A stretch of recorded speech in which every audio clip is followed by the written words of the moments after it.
Où qu'il arrive, ce camping-car provoque un raz-de-marée. Ils l'attendent par milliers parce que dedans il y a Beppe Grillo. Comique longtemps star des soirées de la RAI, reconverti en politique et en campagne pour les législatives.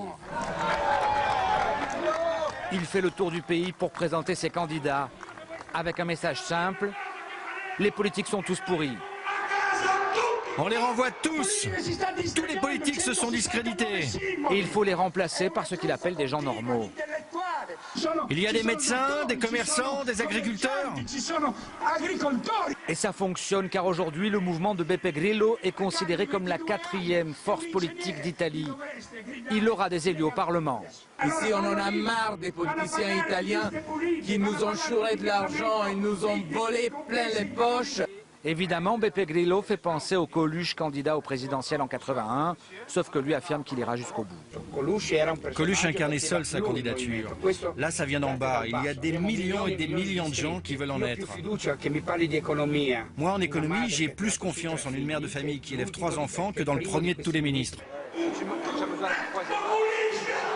Populisme, utopie, les partisans de Beppe Grillo répondent ville de Parme.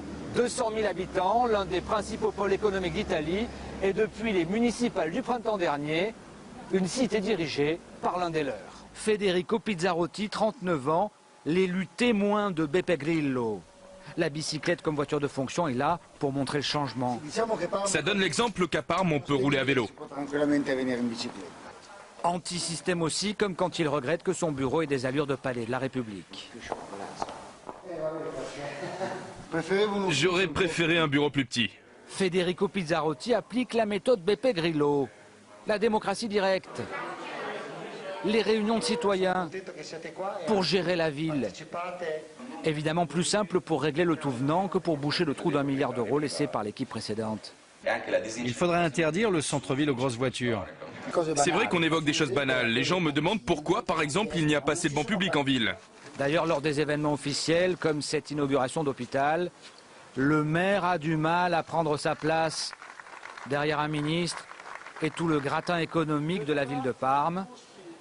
C'est l'image de la difficile équation incarnée par le mouvement de Beppe Grillo, un mouvement basé sur le rejet de l'establishment, mais qui, une fois les portes du pouvoir franchies, sera bien obligé de collaborer avec.